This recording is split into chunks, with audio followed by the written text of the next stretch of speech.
Ronnie Hurst. I'm the project director for the Perth Stadium, now the Optus Stadium.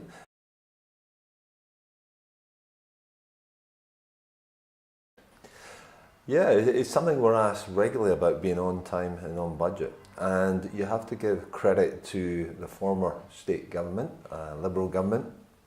Normally governments are great at announcing we're going to build a stadium, get on and do it. They gave us a year to plan it, to basically do a project definition plan, to get the functional brief right, to identify the risks, to identify the budget, and to identify the procurement methodology we wanted to do. Ours is a public-private partnership. It's something I'd never been involved with previously. Normally it's design and construct projects. And this has been an interesting process because it brings together consortiums of architects, financiers, builders, and importantly, from my perspective as someone who's worked in public venues, facility maintenance. It wouldn't be the first time a building has been built and it's very hard to maintain or it's expensive to maintain. So we wanted, using this PPP, the facility maintenance people sitting with the architects at the front end. The consortium have a responsibility to maintain the stadium for 25 years. And we felt that meant the quality would be in the built fabric to save their costs over those 25 years. So it was a very carefully thought through process. We ended up with a design competition from three excellent consortiums, and there was only ever going to be one winner, and the West Stadium Consortium won it. So 3 years, we did market sounding. The industry told us it would take around 32 to 38 months to build this. So again, we had a lot of intel at the front end.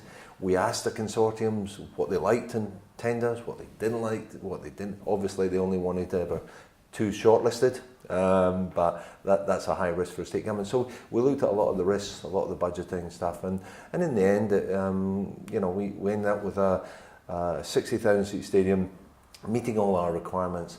And it's going to be done actually ahead of schedule. So we're 2 months ahead of schedule, ready to take on England in a one-day cricket international on the 28th of January, 2018.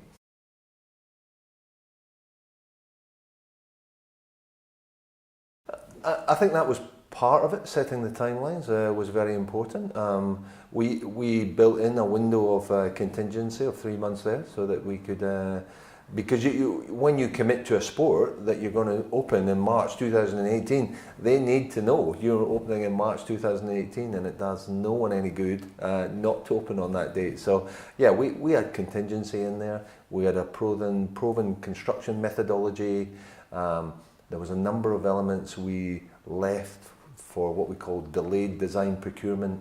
So for example, the technology, which is moving so quickly and we're hearing so much about in this conference, we tendered this in 2013. I didn't want 2013 technology for a 2018 stadium, so we actually procured our technology in 2016. So again, it was good project management by the whole project team, and I have to say a very good consortium. We've worked together. We created an expression of one team and what's best for project. There's obviously commercial discussions along the way, but I think it's all been a recipe for success, and I guess we're not far away from opening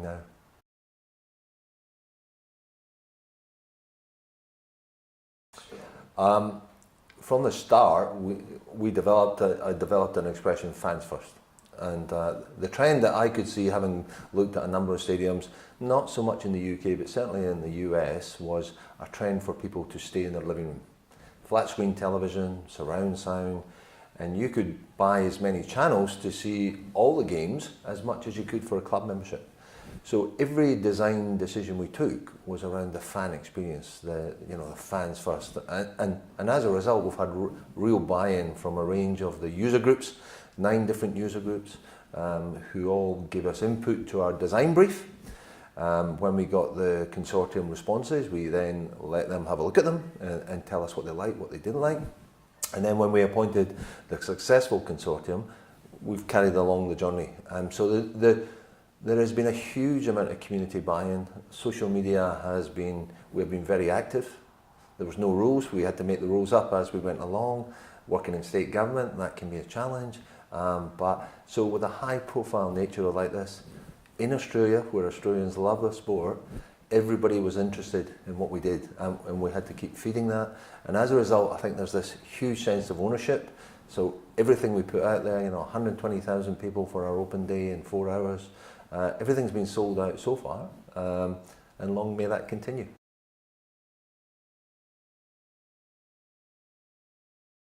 Value engineering, I'm yet to find anybody that finds value in value engineering, but nonetheless, I know what the question entails.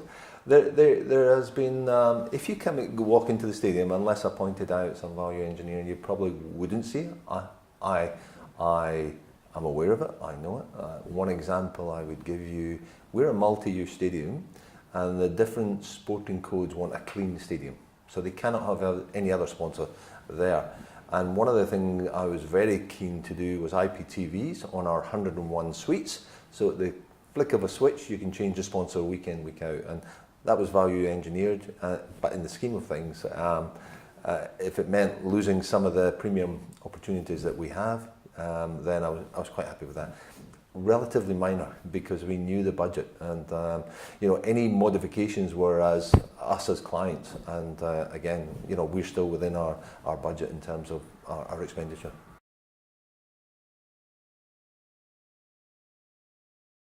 Well, I think it depends how good your brief is, and if you've articulated your brief well, and the consortium responds to that in an honest manner, then the reality is it'd be very rare to have everything that you want. So you have to, I guess, have a plan B or some contingency.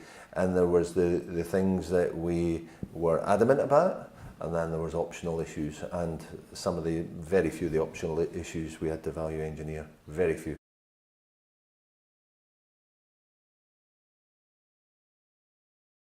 No, I don't believe so. I think it was because we had a very strong functional brief. And our functional brief was an output. It wasn't, it wasn't definitive to say you must do this, you must do that. It was asking a consortium to bring their architectural knowledge, to bring their building knowledge, to say how can you achieve this output, and tell us the best way to do it.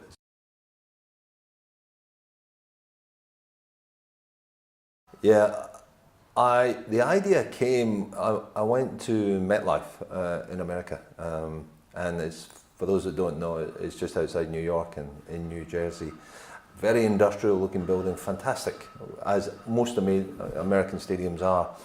And I noticed that, so it's a shared facility with the Jets and the Giants, and the Jets were playing this evening, and I noticed they had this green kind of glow on the stadium, and I said, what's that about? And they said, well, the Jets are green, and it's about just creating a bit of ambience.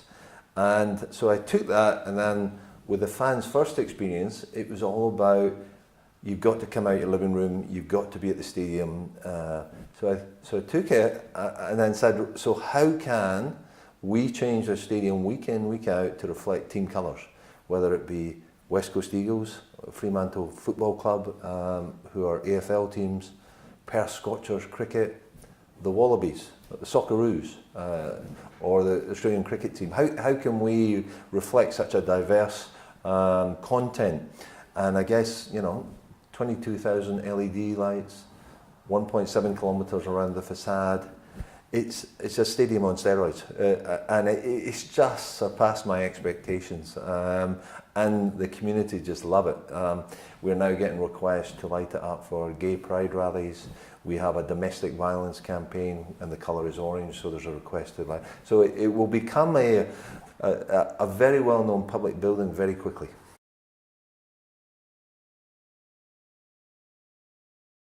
It is.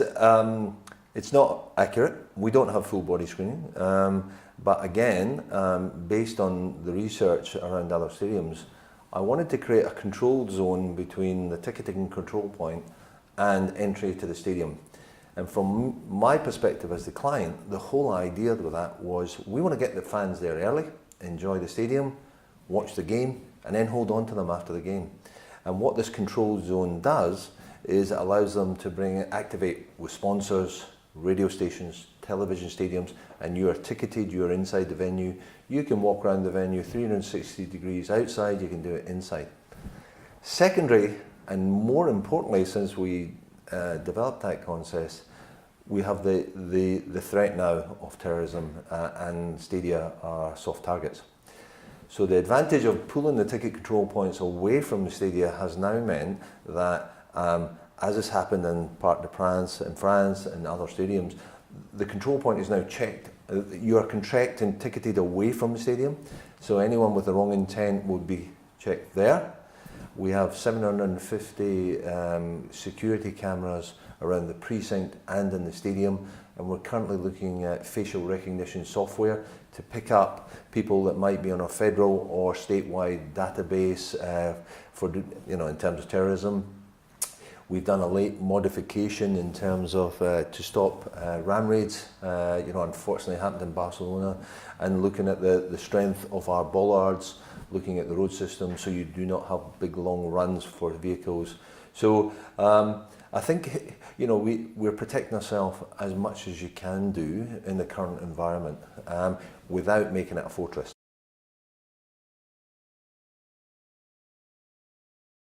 Well, interestingly, when I was doing the consultation at the start with our sports fans user group, which were 30 people, we put a public advert out, had 456 responses, and we just wanted the fans. We didn't want architects, we didn't want engineers, we just wanted the fans. And at that stage, in mid-2013, they were telling us their own personal safety and security was important when they come to a game. That was more around the parkland where people couldn't hide, there was good visibility, it was transparent, they could cycle there if they wanted. It wasn't around the same issues.